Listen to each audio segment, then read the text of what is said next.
I decided to watch an episode of Hello Kitty's Paradise. I decided to watch My Mom Loves Me After All. It's good. Like, really, really good. I'm not even joking. It's legitimately well written. First two words, baby kitty. That alone makes this episode great, but there's even more. Basically, the story is Kitty's mother watches one of her friend's children, and to the point where she doesn't pay much attention to Kitty. Kitty White doesn't get the attention, and she feels that her mother doesn't love her. Bye, girls. Be sure to close the door, okay? Now, she doesn't come to this conclusion right away. It actually takes a while for her to come to this conclusion. The straw that finally broke the camel's back for Kitty is during the rain scene. Basically, all of Kitty's friends basically helped her clean up the classroom.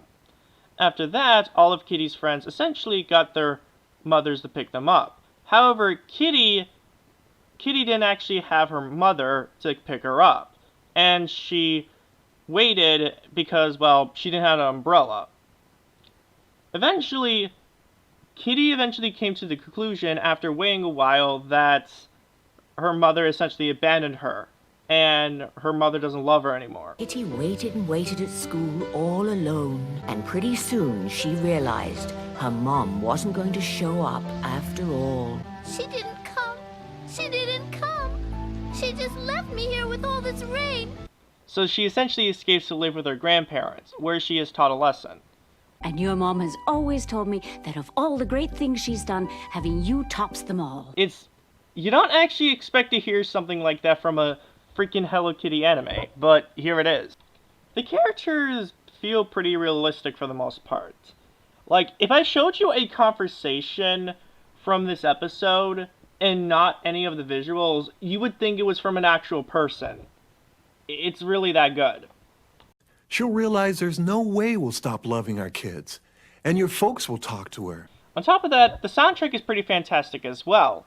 I really like the genre of music that they chose, and it fits the scenes very well.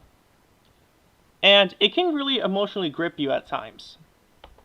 Everything about Kitty's idea that her mother doesn't love her is delivered, and the way why she thinks that is delivered in such a really great way. It is just fantastically written. I don't know what else to say. Not only that, but the special also has a few good jokes here too. Ta-da! Huh? Oh? This just can't be. Now, you might be noticing I'm not really going into a lot of detail about the actual episode. That's because I want you to see the episode for yourself. It is literally that good. I am not exaggerating. I'm going to give it an 8 out of 10.